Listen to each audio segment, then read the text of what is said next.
प्रमोद कृष्णम जी हमसे जुड़ चुके हैं। आपका बहुत बहुत स्वागत है भारत समाचार में। Thank you Mayuri ji, thank you. कि ममता बनर्जी की तरफ से बड़ा ऐलान कर दिया गया है कि वो अकेले ही चुनाव लड़ेंगी, उनके प्रस्ताव को नहीं सुना गया। किस तरह से इसको देख रहे हैं आप?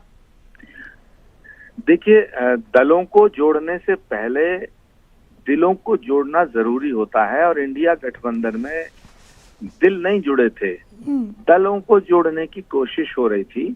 और ये जो भी कांग्रेस पार्टी के एलाइज हैं, जो रीजनल पार्टियां हैं, ये बीजेपी को हराना नहीं चाहते हैं, न ये बीजेपी से लड़ना चाहते हैं। इनकी असली लड़ाई कांग्रेस से है। ये नहीं चाहते हैं कि कांग्रेस मजबूत हो, क्योंकि इनको लगता है कि अगर कांग्रेस मजबूत हो गई तो इनका जनाधार खिसक जाएगा। तो ये तो होना ही था। अभी आप देखना, और भी कई दल हैं, रीजनल पार्टीज हैं जो इस गठबंधन से बाहर जाएंगे।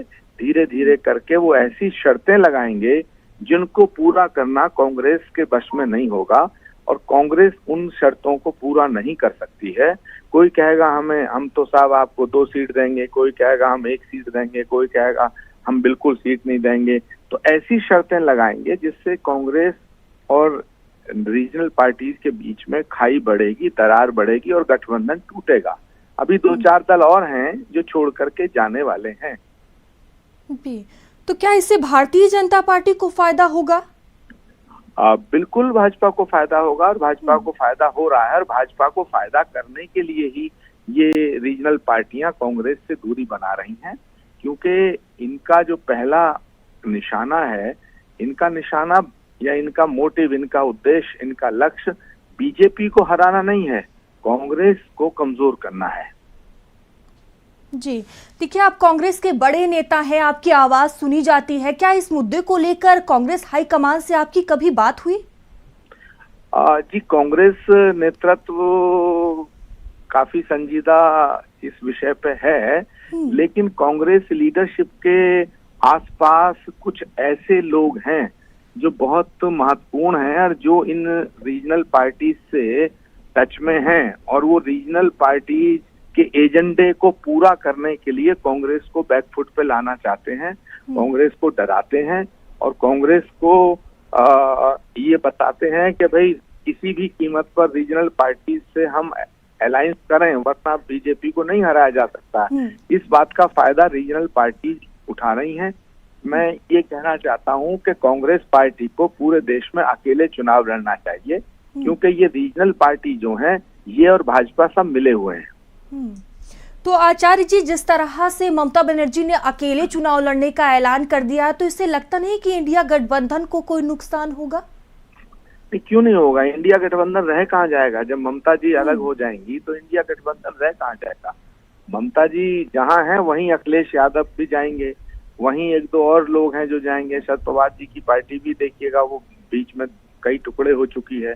वैसे ही महाराष्ट्र में कुछ नहीं बचा है, वहां वो महाराष्ट्र में कांग्रेस को कुछ मजबूती देना नहीं चाहते हैं। तो सवाल इस बात का है कि जितनी भी रीजनल पार्टियां हैं, जितने भी हमारे क्षेत्रीय दल हैं, इन्हें पहले अपना दिल साफ करके तब कांग्रेस से मिलना चाहिए। कांग्रेस ने हमेशा रीजनल पार्टी का साथ दिया है, लेकिन आज अफसोस की बात यह है कि कोई भी रीजनल पार्टी बीजेपी से सही मायने में लड़ना नहीं चाहती है। उसका पहला उद्देश्य कांग्रेस को कमजोर करना है और कांग्रेस को धोखा देना है। जी, तो आचार्य जी, कांग्रेस की कैसी संजीदगी है? देखा जाए यूपी में इधर सपा से बात नहीं बनी, इधर ममता बनर्जी ने अकेले चुनाव लड़ने का ऐलान कर दिया है।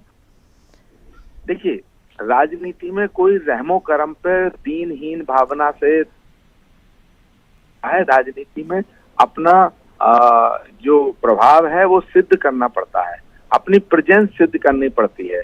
तो कांग्रेस पार्टी के जो मैनेजर हैं, जितने मैनेजर कांग्रेस पार्टी के ये मैनेज कर रहे हैं, ये मैं उनका फेलियर मानता हूं कि रीजनल पार्टी से उनका जो नेगोशिएशन चल रहा था या उनका जो लाइजेंस चल रहा था, तो मुझे लगता है वो कहीं ना कहीं ठीक नहीं था और उसका परिणाम ये आया कि ममता जी गई हैं और अभी और 2-4 दल इस गठबंधन से बाहर होंगे। ठीक है, आचार्य जी हमारे साथ बने रहेंगे। वहीं बीजेपी प्रवक्ता हीरो वाजपेयी हमसे जुड़े हुए हैं। सर, आपका भारत समाचार में बहुत बहुत स्वागत है। धन्यवाद। सर देखिए, ममता बनर्जी की तरफ से बड़ा ऐलान कर दिया गया है, इंडिया गठबंधन को ये बड़ा झटका